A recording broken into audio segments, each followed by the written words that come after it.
Hey, everybody, it's Tim Gillette back here with another Tim Gillette Show. Today's guest, all right, is actually going to be talking about the fact that she's doing a TED Talk in Italy. So stay tuned. We'll be right back with our guest.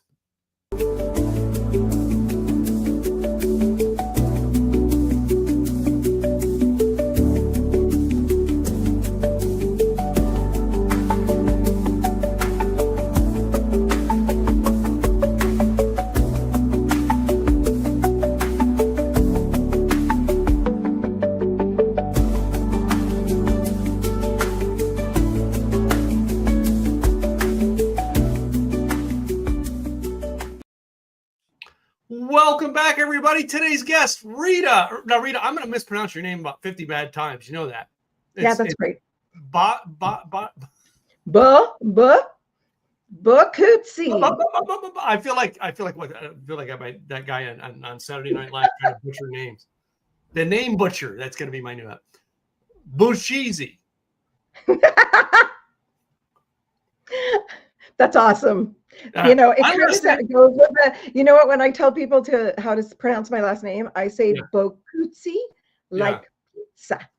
Boccuzzi. See, my last name is Gillette. People cut it up all the time. Boccuzzi cutesy. Sometimes my girlfriends call me. Right. Or Gillette. Cut it up. Yeah. Anyway, Rita, welcome to the Tim Gillette Show. I've not done one of these in about 2 years, so you're my first guest as I'm coming back after 2-year hiatus. All right, we're bringing this show back. Had a lot of fun doing it over the past 15 years. Decided why not? Come back, have more fun. You know what I mean? I've got a studio a little better set up now than I did 2 years ago, but we like to have fun on this show and find out about who you are, what you do, all right, and have a conversation. You're open to have a conversation with me today, right? Totally open. Totally open. I dig that. So, all right, I do know this thing, all right, and I found it for my tidbits. It says you've got an upcoming TED Talk in Italy. I do. You have to speak English for that, or are you speaking Italian? I am bilingual Italian. However, I am so thankful that it gets to be in English. Okay. And I get to share my title, which I think is a little unique because I really believe that we get to change the directive or the narrative on the way we look at money. And the title of my TED Talk is What Love for Money Can Do. But I thought the love of money was like the root of all evil or something like that. I heard that in a book somewhere. You heard that in the book? Me too. Me too. And that's why, love of money and idolization of something, anything is not right. But love for something, love for a resource, that gets to be that does good when we understand that energetic connection. So love gets to be, for lack of a better, sometimes people feel it's woo, but love is a currency. We know it. When you hug somebody, you feel it. It's a good currency. So money can be a good currency when used for resources for good. It feels good to get presents. What purchased the presents? Or help somebody else, philanthropy, contribution. And so when we come from that perspective, taking care of ourselves, paying for medical bills, being able to do that, which a lot of people aren't a lot of times, that's a gift. And when we perceive it from the gift perspective, it shifts into an abundance mentality. Right. Well, I mean, I wonder sometimes, all right, now, and this came about as a joke. A couple of years ago, I'm hanging around with some friends of mine. And my one friend, he used to be a Fort Worth policeman, rest in peace, he's gone now. And this other girl, Kendra, who was with us, and we come up and I said, man, I love you guys both, right? And he goes, yeah, Tim, he said, I love you, Tim, but I love Kendra more. I says, no, I'm going to be truthful. I'm going to use the other L word, right? I love you both. I may lust after Kendra a little bit more than you. So, I mean, I think when this idea of love and money come up, could it be the fact that some people confuse the word love and lust? 100%, 100%. And obviously that lust is a greed for something. Mm-hmm. So I love that point. You know what? I had not, see, this is why I feel like when we talk in a new narrative, you get to hear new ideas. I had actually never thought about it that way. So permission to always use it from here on out, because it is such a, I love when things are simplistic, right? and it's Mhm. love or lust. I just So get the credit. All right. Not that I'm lusting after it. you're I get gonna the get credit the from now credit. on. Well, and I'm gonna be honest. So I do a lot of book reading and have done a lot of receiving coaching as well as giving coaching, and the different perspectives and views on money with this love of it. There was one exercise where I had to say, I love money. And Mhm, mhm, I literally had that block, mhm. right? I just had that block. I'm like, no, no, no. I was raised that was just what you said at the beginning.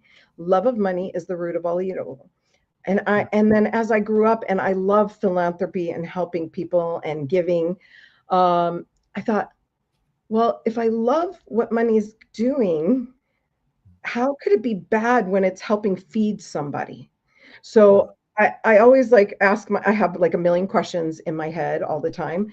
And I decided to start researching it. And then I thought, oh my gosh, I'm researching money. Does it mean that I'm money focused and I'm greedy because I'm only thinking about money? And then I had a coach say, no, you weren't seeking the money. You were seeking the understanding of how money works. Okay. Okay. Difference is money itself is not the issue. Uh-huh. It's Uh-huh. here. It's our mindset. Our mindset's the issue, not the money. Yeah. Money is Well, just a resource, good or and bad. I get the feeling that that word love and lust kind of does get mixed up when we think about it a lot. Like I have a friend, his name is Brandon. All right. And he's a great friend of mine in the networking group. And this is a guy that if you looked at him, big old fuzzy bear type guy, we see each other. We always give each other hugs. Man, I love you. I mean, and we're two guys. We're straight. We're not, it's not a lust situation. We're two guys who really care about the well-being of each other. Right. And I think we get lost in that word love versus lust so often. Yeah, because you can love your brother, and I have a perspective when I talk and teach. I teach on like core values. When we understand what our core values are, it really becomes this compass that creates a boundary for us, not a barrier, but a boundary of how are we going to live our life. And at the center of mine is love. That Mhm. is the dial and the compass to direct all things. So if I'm in a situation where I'm not feeling loved or loving, and I'm going to share with you that love perspective, having one foot raised, I've been raised here in America. I was born to immigrant Italian parents, and been able to travel back and forth. And Tim, you and your friend would not stand out. I mean, guys are constantly hugging each other every time they see each other, every day. Not only that, by the way, they're kissing each other, Oh, both cheeks, right? yeah, Italians. yeah. So again, perspective of, so when you go outside of that, we get to see that that is love of family. So love was the center. My top north or true north, I have 5 core values, is Mhm. wisdom, because I believe wisdom holds integrity and honesty in it. And I value those very high. And family is my next one. And I say, we're all family. Siamo tutti famiglia. What that means is we're all family. And I like to play and say, if you're in the US, we all have the same uncle. Mhm. His name is Uncle Sam. And I bet you we agree that we hate giving him more And than I our think fair he's the share. one all pay the most. But anyway, yeah. So yeah, so we get to love our family. We have the same blood coursing through our veins. We're living in the same place called Earth in the universe. And so We have a guest, by the way. I love your guest. He gets to make his Hi. first. He gets to make his first debut on the show because last time we had a show, he wasn't born yet. But Oh my anyway, I'm sorry goodness. about that. He just happened to walk in and he got loose. Hi, So amore. I'm gonna look at, there's pure love right there. Amore means love. yeah, and he's just fascinated that Grandpa's interviewing someone and he doesn't know Hi. who it is. But he's like, wait a minute, I've seen this person, but Oh, maybe now we're done. now we're done. We're gonna go back and find out something else. But um, That's so, beautiful. I mean, you've got Italian background, all right. You come from Italy. Where were you born? I was actually born in the US. In the So U.S. my Okay. parents, I was actually born in Hollywood. And Holly. Oh, okay. Yeah. Well. Yeah. So, yep, I was born in Hollywood. And I'm proud to say, 57 years ago, I'm actually in Burbank, California. I have a mom here who, as long as she's here, I'm going to be here to support her because family is very important and we get to take care of each other. Mm-hmm. And I think that if we all started to look at that and really take care of one another in this perspective of, when we're talking money, a lot of times people shut down. I've heard the words silent shame used, predominantly by women, because maybe they've had a relationship where a spouse was kind of holding them, control over them because of it, or a father that might have been doing that, or an employer or a business partner. And so sometimes those things shift our narrative on what's happening, rightfully so. But if we can come from this perspective where we can come together in community to have unified conversations, financial freedom, we weren't made to navigate that alone.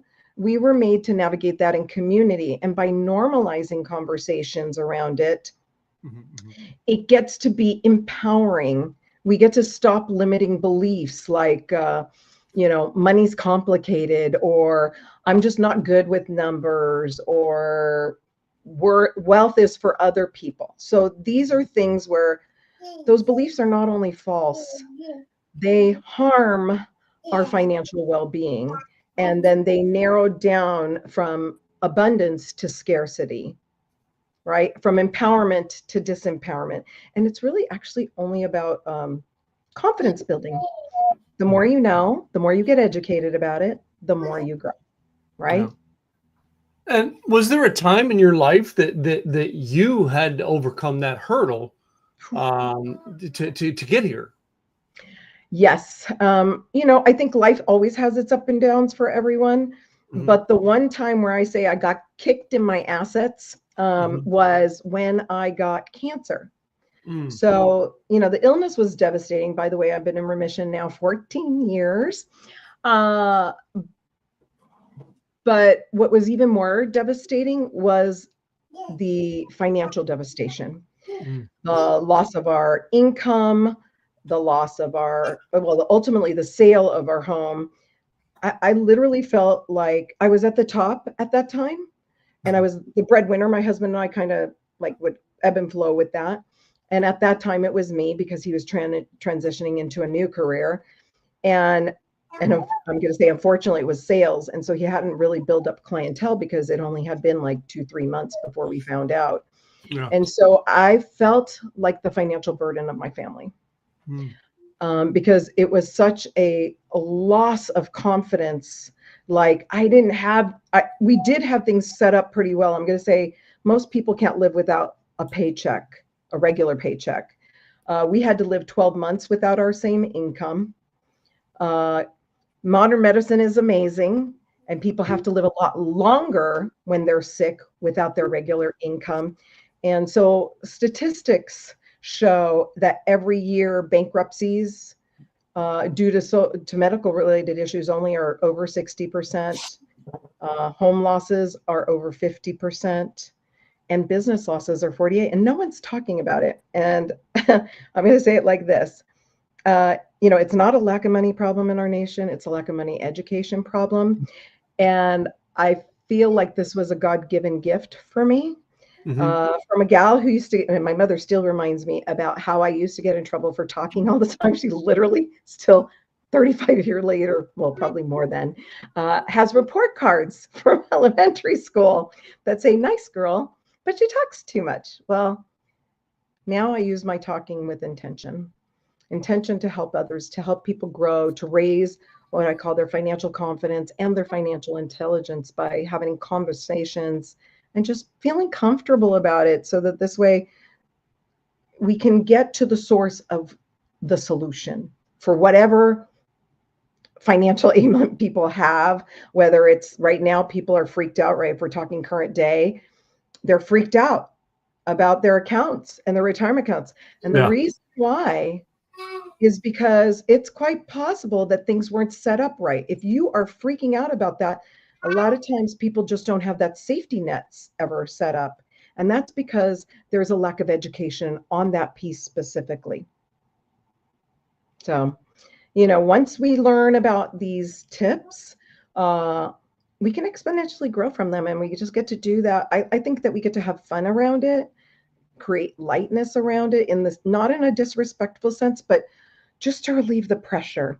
And just like any problem, like, when we have kids growing up, if there's a problem and they keep quiet, or we keep quiet with the problem, a lot of times illnesses manifest, whether it's anxiety, stress, worry, or physical ailments that come out. Like, I'm going to say I had what's called tonsil lymphoma. Yeah. Like having no voice, No. and all the stress manifests in one area, and then cancer comes out. So, because that's the only thing they could attribute my cancer to, was stress, by the medical doctors. Stress. Yeah. Stress plays very much a lot of tricks on the human body, though. It really, really does. I mean, I wish I could tell you the stuff I go through for stress, but yeah, it does, and it will cause a cancer. And it will. So if we start having communities where maybe safe havens, or even just going to workshops that are out there, and see if you find like-minded people. It takes a little exploration, but there is a way to make connections. And I know it took me a while. It took me a few years. I say sometimes you kiss a few frogs to get to the right one. It's just like relationships, right? Till you find the right relationship, sometimes you have to go through ones that are not so great. I'll tell you what's good about that, what's valuable about that. Mm-hmm. Now you know what you don't want. Yeah. And you move on. Yeah. You don't dwell in it. You just move on. Find what works, and I think it gets to be easier and easier over time. And just, in general, I always tell people, if you don't know about something, go ask an expert. They're like, especially young people today, well, I don't have money. I said, but there's expenses. You are sleeping somewhere. You are eating. There are expenses for you. And you get to understand that there is an outlay. Where is it? And when it's your turn to create an income, what amount do you need to cover? So this way, when you're looking for a position or work, you're bridging that gap and filling it. And that's like talking to young adults, which I'm going to say I've been in the industry doing financial consulting and services and money coaching. Well, it's an 18-year journey of research and development. And so my clients now are referring their young adult kids to get educated, because can you imagine if we learned all this stuff in our when we first started working, or before we got out of college? The difference in our choices could be phenomenally huge if we implement them, because it's not just about the education, right? Education without action is edutainment, is what we say. So we get to have those, what are the action steps? What are the questions that we need to ask ourselves? What are our next best moves? Yeah. And I'm competing with a little boy who's, I know, I could hear you. Yeah.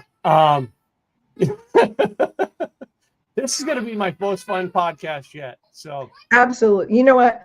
And I'm going to say something about that because I really love it that this gets to be a family affair. And one thing being having family in Italy and getting to see them all the time, everything is about family.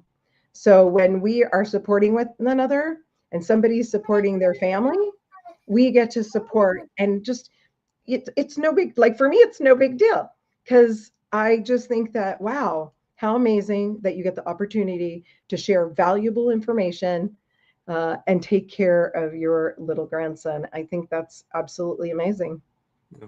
I didn't think he would be part of a podcast this soon, but I guess he just gets his ways into everything here, and that's just the way life goes sometimes. Yep. Usually, this time of night, his mom has him, but she had to run next door real quick. So, anyway, something interesting you were bringing up there, and I think back over my childhood, all right, and everything I've learned or unlearned, right?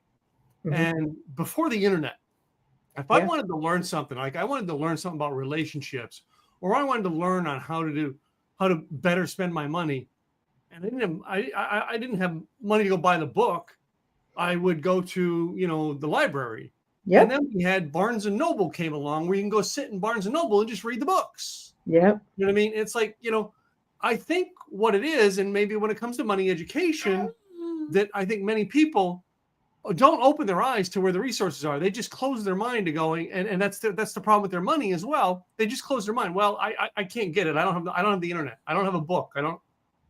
And there's so many opportunities. So when I first started, we were getting wiped out, right? So how could I learn to be able? My goal was to teach, because teaching my kids to be able to cook and clean and become independent adults, whatever they needed to do to take care of themselves. I could teach that, but I couldn't teach them about money. So I said, I better learn, so that this way they can have a better opportunity in the future. And we do want our next gen to have that better opportunity. Never know if they're going to be helping us.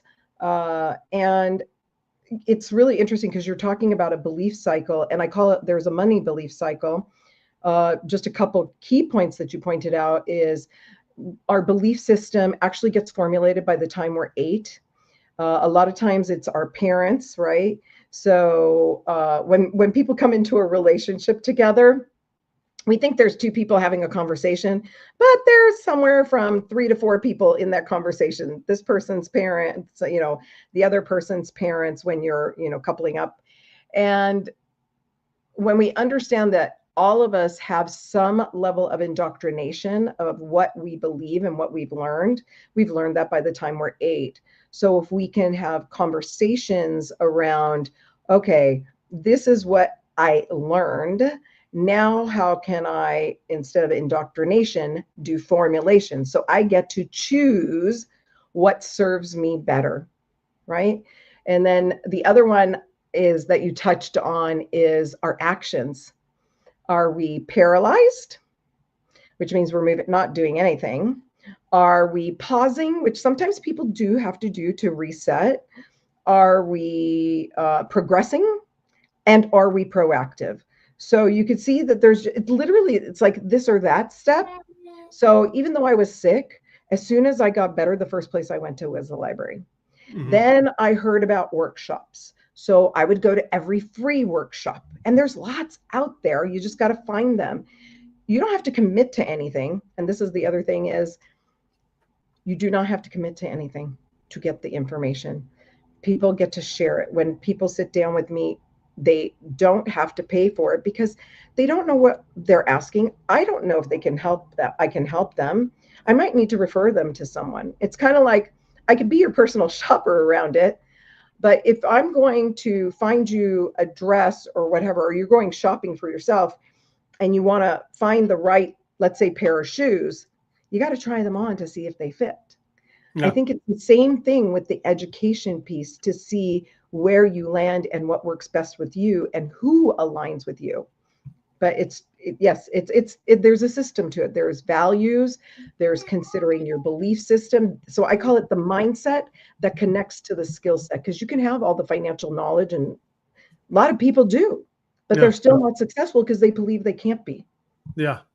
And that's the point I was trying to get into there is I think so often we shut down our beliefs that we can't find the information. And that is the problem, not the money. It's right there is the problem, is we've shut down our minds thinking we can't get it because we can't afford to go buy it. That's like, well, I can't afford to get to work because I don't have a car. Well, go buy a bike. I mean, I remember, starting over in life and having to ride a mountain bike to the train station, take the train so far, and then ride the mountain bike from the other side of the train to work. You know what I mean? You got to find the resources by being creative. So. Yep. Yeah, absolutely. 100%. I love that. Yep. Pretty amazing.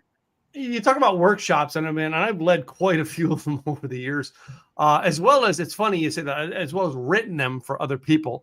I've taken some people's notes and turned it into a workshop, turned it into a program, turned it into all that stuff for people. That's just my skill set.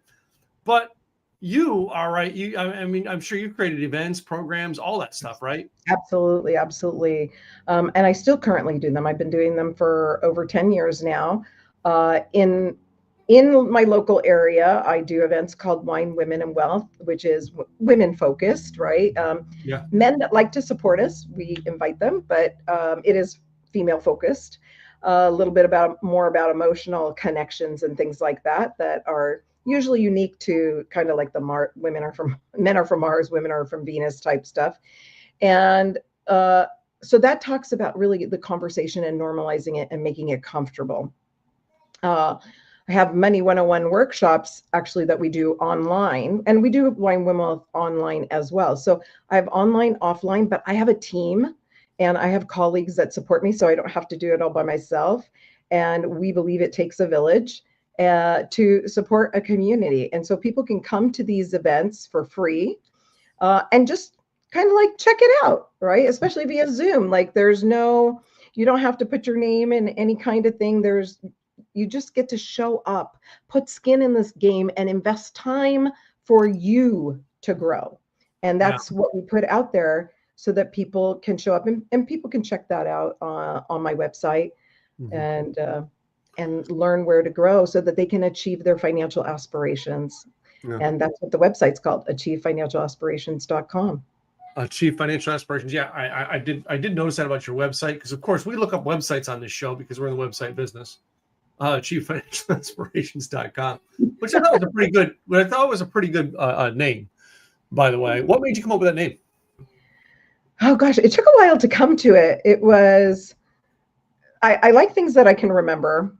Achieving our aspirations is what's most important. I put financial because I can plug in that education and knowledge, which I believe can foundationally support people and protect all the resources you have in the world, because that's where my focus is. It's education, culture, protecting our financial household, because there was one instrument out there that had I understood or had that in my tool belt or skill set, I could have prevented all the loss that we had. That's why I felt like that financial burden was like, wow, had I just moved on it faster or known it sooner. And instead of doing this blaming thing, you know what? I get to learn. And I thought I couldn't do it for my family at the time I wanted to, but I can help any other family do that. Or if there's a part of people, like they know they want to retire at a certain point and they know there's a part of their money that they never want to lose and grow it, they can look at those options specifically. But if you don't know to ask for that, your financial professional may not even provide it, because a lot don't. So I tell people, a lot of people say, oh, well, I already have a financial advisor. Okay, what type do you have? Most people, well, they do everything. No, they don't. Sometimes you might be going to you might be going to a podiatrist for a cardiology problem. Oh, really? I never thought about it that way. No. Yeah. So you should be getting different perspectives, right? Just like when we get quotes about things, whether we're purchasing something and we're comparing things, you should compare which is a right fit for you or what you want to do. And an empowering question is, most people don't get asked this or don't think to ask this, but what's the purpose of your money? Now, our money serves us in different ways. Is it our day-to-day that we need money liquid? Is it for buying future trips? Is it for getting a lifetime income stream that's tax-free? So when I'm older, my family doesn't have to take care of me. Do I want to pass it on as a legacy? There's a lot of empowering questions we get to ask ourselves. And I love teaching and sharing with people so that they can figure out what's theirs. I almost call it your financial DNA, because every person's purposes of their money are different. And when you are clear on your values, you're clear on your beliefs, and you're clear on that skill set of understanding, what do I need to do? It's also good to have an accountability partner, right? Somebody that you feel comfortable having money conversations with. That's not your spouse. They don't live in your house. Oh, so the spouse doesn't count. Oh. No. You have to, like, it's kind of having somebody outside the forest help you, because they can see from a different perspective. Yeah, because we in our house, we have this problem, all right, when it comes to finances. On the weeks that I'm conservative, she wants to go buy something. And on the weeks she's conservative, I want to go buy something. Yeah. So there gets to be a middle ground. Yeah. It's almost always, luckily we have this balancing. If it's the two of us going, hey, we should do this, and we go, yeah, almost right? always it's expensive. I'm sure it is. Almost always. So So yeah, let's go for sushi. Yeah, that's always a couple car payments. Yeah. absolutely. Wow. So, Yeah, you get to just again have conversations where you get to that common ground, and maybe it's like one time yes, one time no. mhm. Sometimes it's hey, let's wait and think about this for 3 days. Yeah. How Yeah. bad do we really want it? Yeah. I do that a lot of times because I could go out and spend, but and a lot of times with my gut, I'll know if I'm really going to want to come back in 3 days or Mhm. not already. So like Uh-huh. if I already know that, yeah, I'm not coming back in 3 days to get this. So I'm just not going to buy it now. I don't need it. I may kind of want it. Yeah. Sometimes when I buy those kind of I want it, they end up being a gift for somebody else, right? So because you're donated, Mm. whichever way you want to repurpose it in a positive way if somebody else would like it better. Mhm.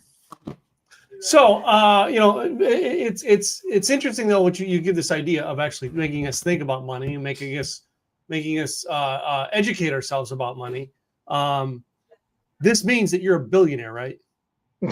No, that would be amazing if I was. Reality is, no, I'm not. Yeah. What's really cool is I've had the power to the resource to the billionaire. So I have a direct connection to the person that has built that wealth. So, and we have a whole team of people that are multimillionaires, millionaires. And so, you know what, this is what I say. It's not, so the financial empowerment is, the financial security actually is not about how much money we have. Financial empowerment, which is what I'm teaching, is, well, yes, you get to build the numbers. However, in addition, life is going to throw things at you. When you understand the tools, right, your mindset, and the resources and the strategies to navigate through those time periods where shift happens to most of us, right? Mhm. That's true financial empowerment. So it's that culmination of being able to provide the education and get people elevated to their next best level. And if I can't do it, then I'm Mhm. going to connect you with the resource that's right for you, whether Mhm. it's one of my colleagues or even if it's somebody that I met that I saw was an amazing resource that I felt could really help you elevate what you're doing. That's just how it works. It's about community. Yeah. Well, I mean, and I was looking at a Facebook post today from James Malinchek. I don't know if you know James or not. I know exactly who he is. Yeah. James put this as a stop. All right, you guys stop trying to be these fake influencers. I mean, you're Yeah. trying to tell people what you aren't, right? Yeah. And so often I think, when I say you're not a billionaire, well, Mhm. I guess there's nothing in your marketing that says, hey, follow this 7-step course to being a billionaire, No, because there's so many marketers out there, and the money is one sensitive subject to do that with. All right, I absolutely. never in my marketing in 15 years have said, do this with a blog, do this with a website to become a millionaire. I have said, do this to monetize, Sure. because I've learned to monetize. Why? I'm teaching what I've done, Hmm. not, and this is what we got people out there who think, well, this is the attractive word of the day. Let me use it. Yeah. And no, exactly. And so, what's really interesting when you said that, there's a really cool book out there. I don't know if I could say the name of the book, or otherwise people can reach out to me and I'll tell them. But there is a book by a financial consultant about gurus in the financial industry and your $1 billion gurus and their advice that does not work. Yeah. Proven. So, the reality is you could follow Facebook and Google. At the end of the day, you know what? Not everybody wants to be millionaire. Yeah. There are people that are surprise millionaires, that millionaire next door that you couldn't have even imagined. And again, it's not about the numbers, it's about what works for you in your life Yeah. and your purpose. And if I can get you there, or my team can get you there, or I can point you in the right direction to get you there, that's what matters. Mhm. It's like I might be your next stepping stone. And Yeah. that's okay. I'm okay with that. A lot of people need my services already because what I teach is not mainstream. It is not mainstream. 90% of Americans don't even know this information.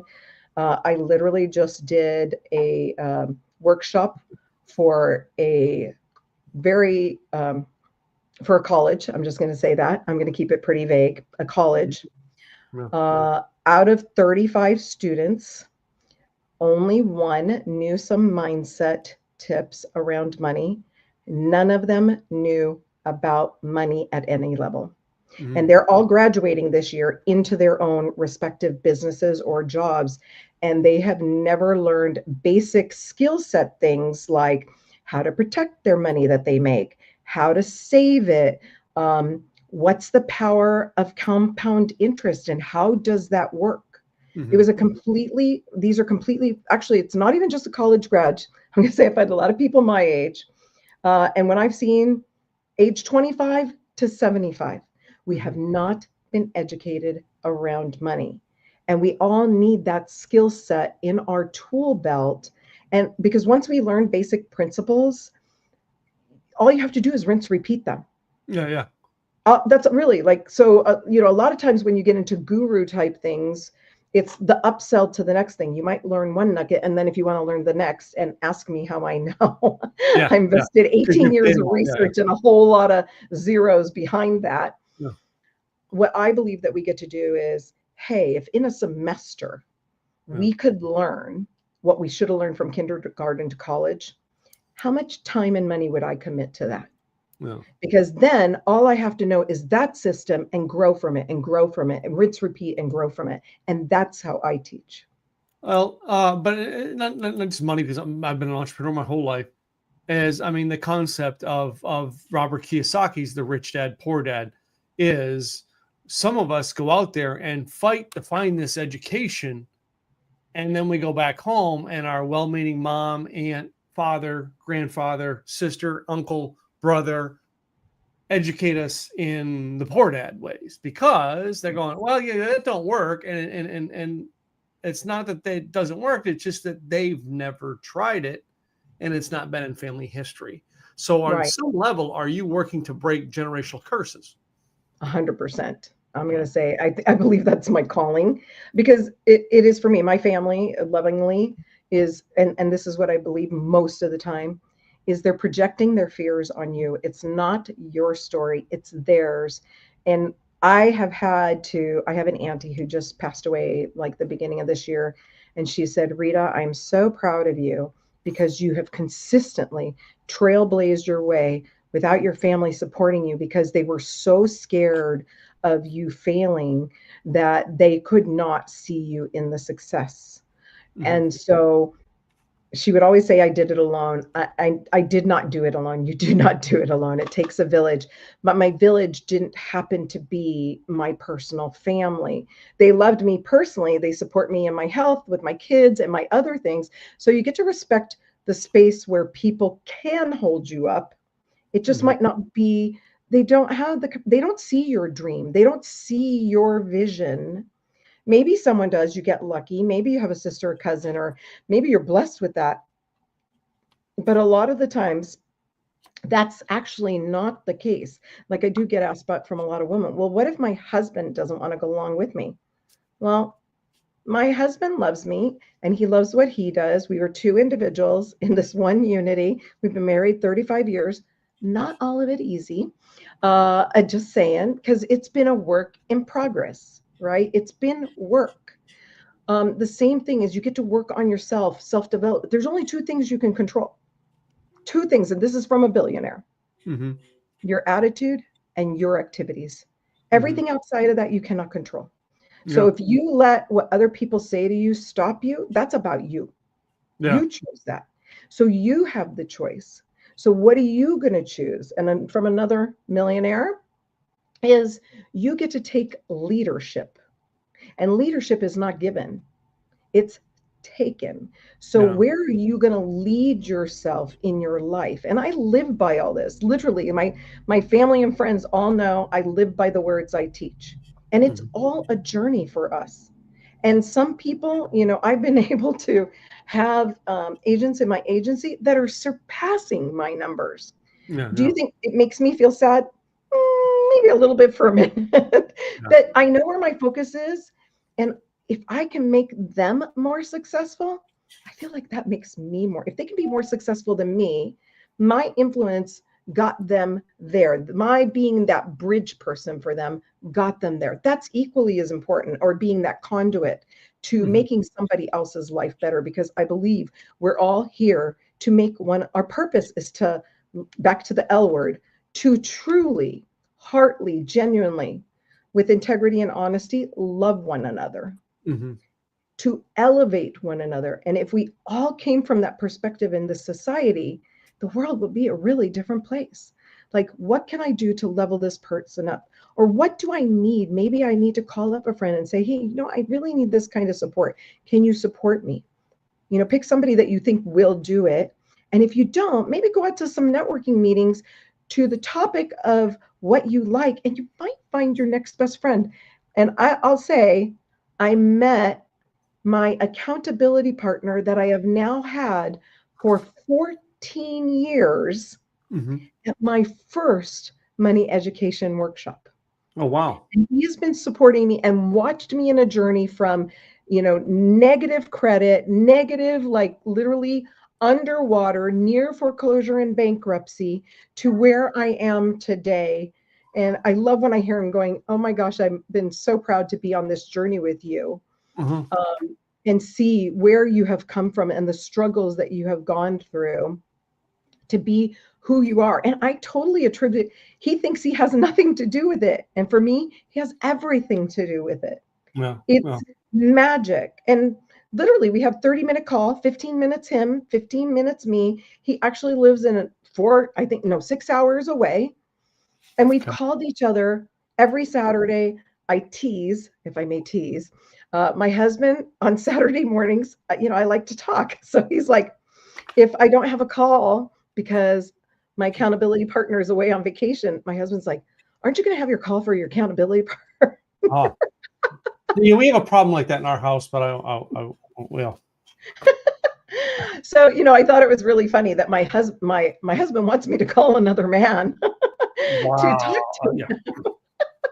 Well, that being said, I've had several times where I had a female who was my best friend. Several times in my life, and it was not anything sexual. It was just we were friends, and we met at a time where we were going through a journey together, Right. right? There was a commonality and a There was a connection commonality, about, yeah, that made it. right. Uh, and my last one that was that way, that was like one of my closest friends, and since then, it's been about 4 or 5 years since we've talked on a regular basis. When she found the love of her life, you know what I mean? I think it was kind of, he felt like we were dividing, and I'm okay with that. All right, I want her successful. I want her to be great in her life, and I still connected to her, still talk every now and then.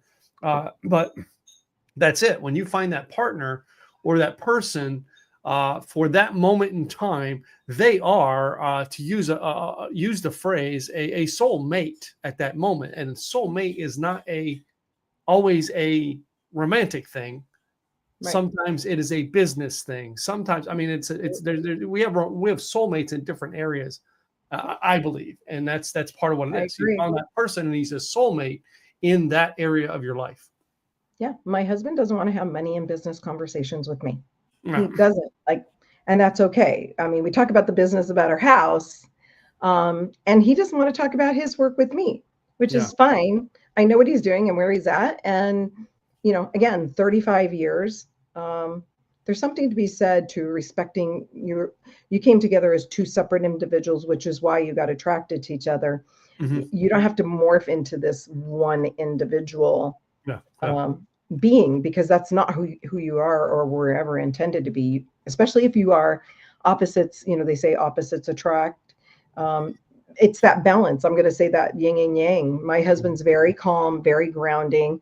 Thank God, because if not, I'd be up in, like, the hot air balloon that escapes and gets away. Yeah. Well, let me take a different twist on this. I mean, I know we're getting close to quarter way or 3/4 of the hour, which I always said this is a 45-minute show, but sometimes it goes longer. I'm going to go a different way, because right now in our world, a lot of people are worried about money, and that's not just, I mean, it's not just our current president, our former president. It's a combination of things going wrong in our world since the pandemic, and which is causing a lot of people to panic about money. And I mean, in my business, the people I help, both my coaching as well as my website business, most of the people I help, 50% of them won't be in business in 2 years. And that's just a fact because of the fact that it's the habits they make. Their business is just not that far along, or their business is on that trajectory going down. And they're trying to revamp. What is your thoughts on our current situation and what an average person should do listening to this show who in my mind needs to stop listening to the news, all right, Yes, and 100%. seek advice for how to fix your own life, all right? Well, oh my goodness, I have so much to say on that because the one thing is to get a resilient mindset. And I know it's really about having mental fortitude because that's what's gotten people through recessions and depressions and wars. So mental fortitude, because we have a really huge mental health problem in our nation. Literally, as I talk to groups that I'm part of that are philanthropy in nature, and being part of mental health groups, the problem's escalating. So mental fortitude is, and which comes with mindset and having really tools, like I do tools for myself to reaffirm being calm, or if I feel out of sync with myself, having that person that you can call. So really everything is about being prepared and not panicked, right? Like we don't need to all go buy toilet paper. Sorry. Yeah, that I mean, was one of the dumbest things I could never understand. It was pretty insane. I mean, some businesses did really well. Some people still have toilet paper left over from then. I'm sure they do. And so rather than panicking, set yourself up for success. We know, if you fail to plan, right? If you fail to plan, then you plan to fail, right? We've heard that from Warren Buffett. I heard that a million times. Yeah. We've all heard it a million times. So these cliches that we hear, sometimes people just like gloss over them. They all came out of realistic situations and realities of life. So I'm a plan B girl. You should always have a plan B. There's no reason to leave yourself hanging. Why would you do that? That's kind of like a team, a major league team, baseball team, let's call it a baseball team. And they have all their players in outfield, but you know what? They didn't plan to put their catcher there. So when the person hit hit a home run or whatever, not a home run, when they hit the ball and the runner comes home, they're hitting somebody home. That's a better explanation. There's nobody to throw the ball to catch. Yeah. So that's the reality of how you're setting yourself up. So again, I love that you do simple, easy, everything. Simple, easy. Yeah. And if you my trademark, maybe. Yeah. Money gets to be simple and easy too. Yeah. Mindset, skill set, heart set. So 3 things. So mindset, really figure out what your values are, your core values, and you can Google exercises around that to figure that out about you if you don't know it. Belief systems. What is your belief system? Read books that are on belief cycles so that you get back. If you need self-empowerment, books around money. If you can't, free workshops around money. Learn corporate, like I said, we have an online free 3 principles of saving money and 3 principles of protecting. How much better do you think people would have felt on Friday if they knew they had half of their money protected? They would have felt at least 50% better. Yeah. Right? So what is it that's I tell people it's very intuitive. If you're putting your money all at risk and you're freaking out about it, you are out of alignment with how you've structured things. Now, part of that is an indoctrination of how we've been taught to structure things from the past 75, 50 years. And the teaching, depending on which people like I said, not all financial people are the same. And probably for every one of me that's teaching this non-mainstream way, there's 400 others like the gurus getting you on a track to do what millionaires do, but you haven't become the millionaire yet. So you're taking steps that aren't for you. No. You're just being talked into it. So what you need to do is shift the leadership of the conversation around money to you being in control, you asking the questions, you directing them. And your gut knows. I love doing an exercise with my clients, just asking them, hey, if I tomorrow lost 50% of my money, you close your eyes, put your hand on your heart. And maybe some people did on Friday. I don't know. But if you did, would you still feel okay? Or are you going to have a breakdown? I know that my clients, some of them are like, thank God, Rita, I talked to you, because if I hadn't done that, I literally would have had a breakdown because they lost their house in the fires recently. Yeah. So how many hits can you take? So even though I had a financial fallback when I got cancer, I knew how to get myself up and out of it. Yeah. And that's the most important thing. If you need help getting that, then talk to someone like me. Start finding the right person to be aligned with doing that for you. Mm-hmm. Yeah. That's really, simple steps, conversations. Yeah. I was gonna say, if I mention some gurus, you can tell me but I don't want to cut gurus down. All right. There's several people. It's not about cutting them down. They have a business model and it works for them. Yeah. There's ones I like, ones I don't like, but anyway, yeah. Yeah. And what we get to be aware of is what's working for those gurus. Are we doing it the same way we do because we're at the same place they are? Yeah. And that it is a business model and an education model. Now, is it the right one for you? So I don't want to cut them down. There are some that I agree that are pretty ruthless. And the reality is, I look at it. I'll mention names, and I know them, and I know they don't know me.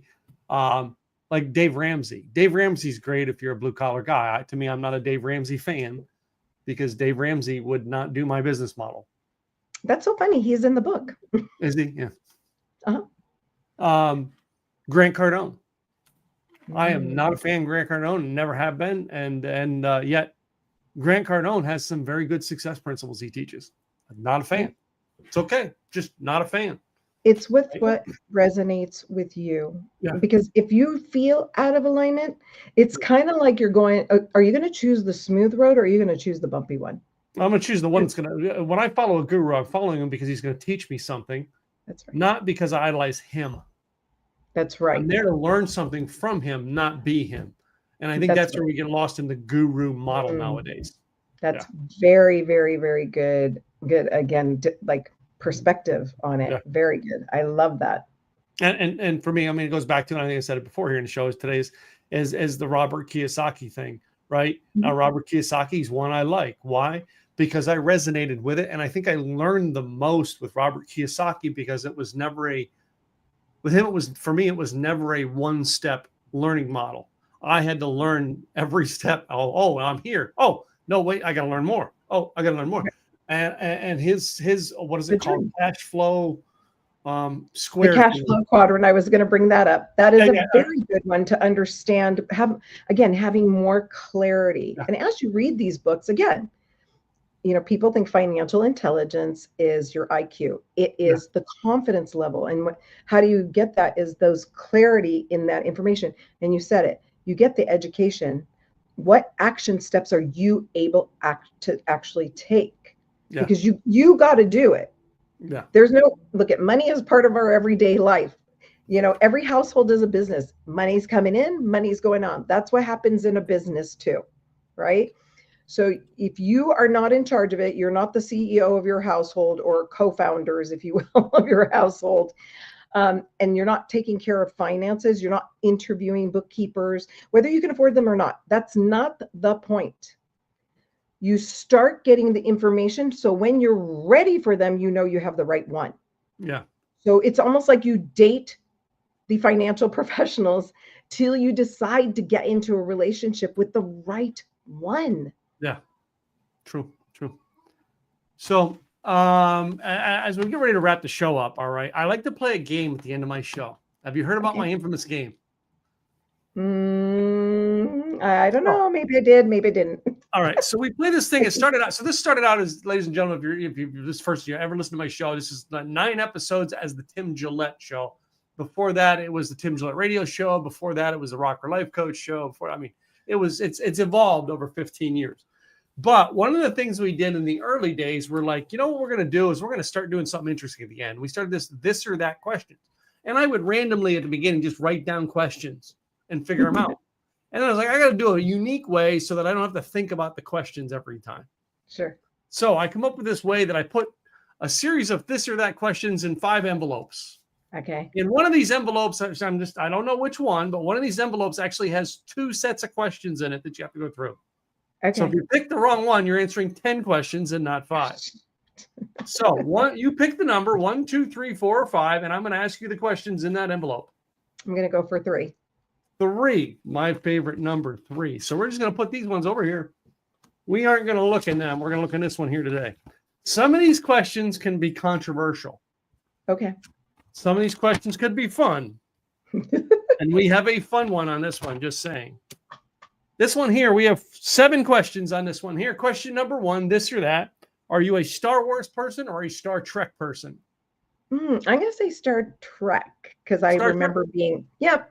Long and prosper. That's right. Live long and prosper. Star Trek is live long and prosper. I remember that. Yep. All right. Yeah. The next one, number 2, coffee or tea? Tea. What kind of tea do you like? Herbal, like herbal, anything herbal. Iced green tea is what I'm trying Iced green tea. I love hibiscus, fruity herbal. All right. So the next one here we have here is you're going on a trip. All right. Are you taking the tent and going camping, or are you going to stay in a hotel? Oh my God.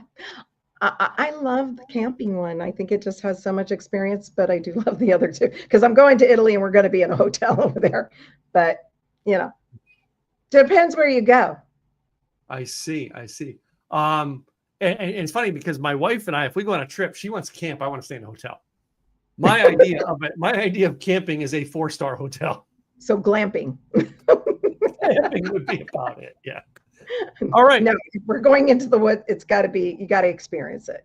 Well, no, I did a lot of motorcycle trips over the years. And we did a lot of camping trips. We had tents set up to go on trips and all that stuff, right? We have it set up. So now we get into one of the controversial questions that is over and over been put onto some of these. Boxers or briefs? Oh my God, coming from an Italian family, it's like both.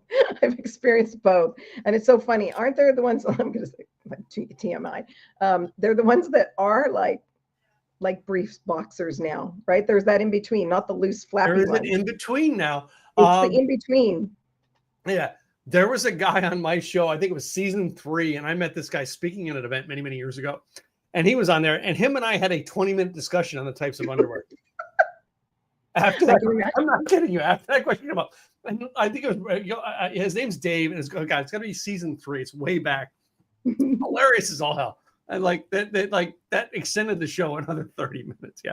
And I'm just gonna say that made me think of again going to Italy. So Speedos or trunks, and of course most people would say trunks, but in Italy they do Speedos. Although sometimes there has to be an age bracket before they can stop. They need to stop wearing them. That's my. Well, I mean, we one of these sets of questions, is female oriented and it has like thongs or granny panties. So yeah. Oh my gosh. Yeah. I tell people this is a fun show. All right. It's all good. Yeah. So this next one here is kind of unique because it's like I usually think of this when I think fast food. Tacos or hamburgers? I'm going to say tacos. I love both, but yeah, tacos. Yeah. It's like I think of it like I'm thinking like for me, tacos growing up was Taco Bell. It wasn't until I moved to the South that I got tacos, right? And till this day, working at a car wash, the best tacos I've ever had in my life were out of the trunk of somebody's car. This man had a little hot pot in the trunk, and he was making it, put them in and handing them out to you. Best tacos I ever had. Yeah. My son was talking about that because I'm going to say we're out in the LA County area, and things have been evolving and changing. And so there's a lot of pop-ups. And we recently went to Roatan, and everything, like there was a lot of pop-ups, a lot of the locals, and the best food we ate, because there were a lot of people with us and a lot of people chose to stay back at the hotel and have the restaurant food. And we're like, nope, we're catching a a water taxi, and we're going to town, and we're going to have the real deal that the locals had. And we would come back talking about the food, so much so all week that at the end of the week, everybody started going because they didn't want to miss out, because that's the best food. My wife, we have a secret taco recipe. We do it only called taco salad. Mm-hmm. And if you ever gotten, there's a Reuniti blend of Bordeaux wine. Okay. Very, very inexpensive. You can get it at like Rouse or Kroger or something like that. And I want to say it's like maybe $9 or $10, maybe even 14 now with inflation. It's and it goes very well with the taco salad. Okay. And that's like something and literally it's the quickest meal to throw together, but it's probably one of the best ones Gwen and I have all the time. So yeah. Yummy. All right. 2 more questions here. The next one here, one of your biggest fears, snakes or spiders? Oh, wow. I'll say snakes.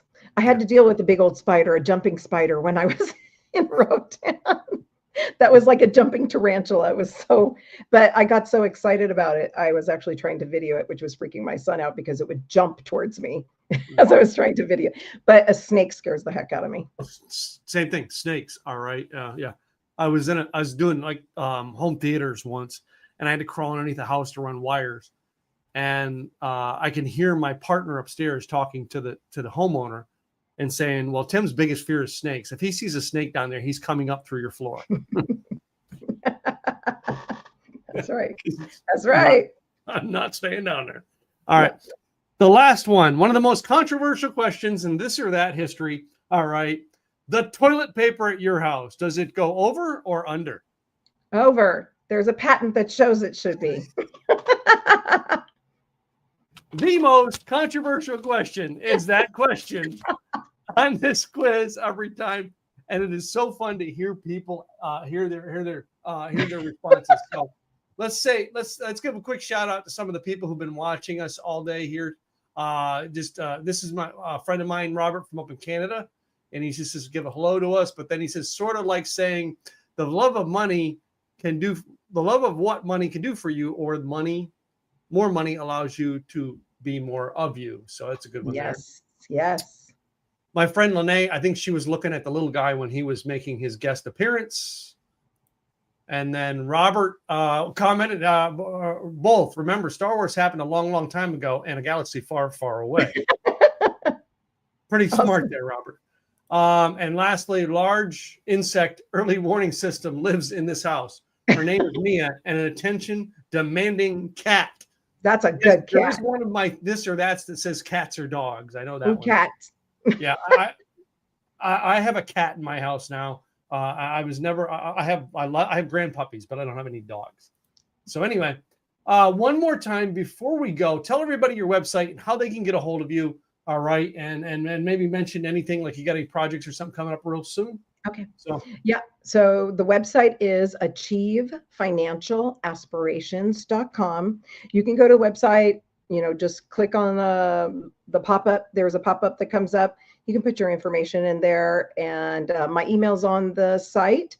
One of the things that I have coming up for right now, I do have events, and so there's an event page on my website.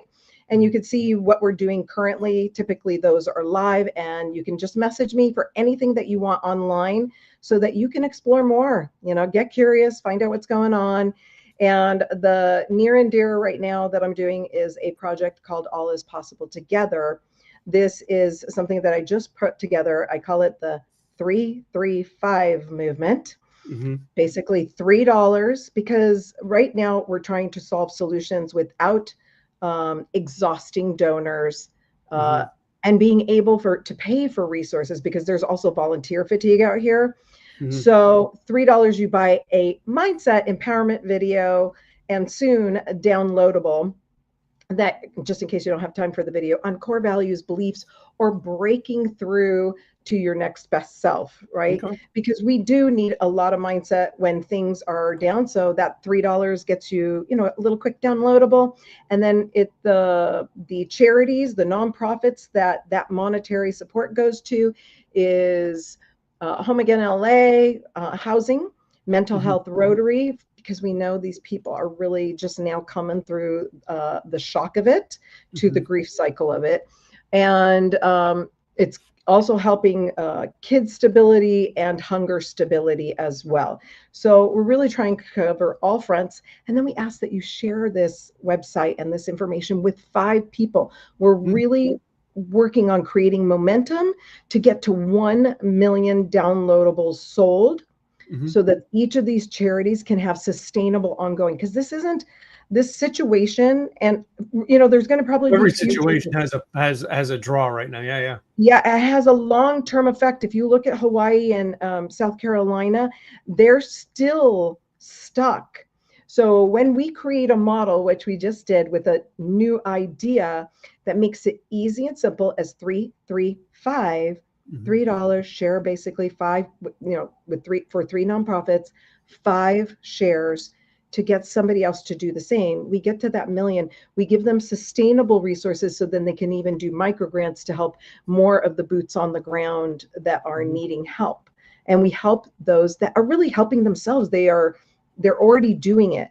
They just need the resources. And it's a marathon. It's not a, hey, the cameras are gone, so everything's okay. It's the cameras are gone, and it's getting more challenging, actually. It's just not being talked about because it's not mainstream media, which, you get to turn that news channel off, because my friend called the news channel the never ending worry stream. Yeah. So, there was do something good. Yeah. So you'll see a pop up on my website about that. And whatever you can do to support, we're here to create the movement and make the movement bigger, because when we take care of each other's financial well-being, it does create abundance and sustainability for us all. Cool. Well, Rita, thank you for being my guest today. All right. This show would not happen without people like you coming by to tell me about your story and tell me about you. So I do appreciate it. All right. And to you, the listeners, I want to thank you guys for tuning in today.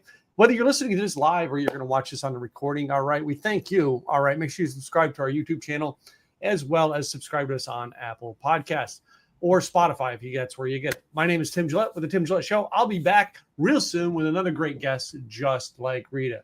See you guys next time. Ciao for now. Thank you all.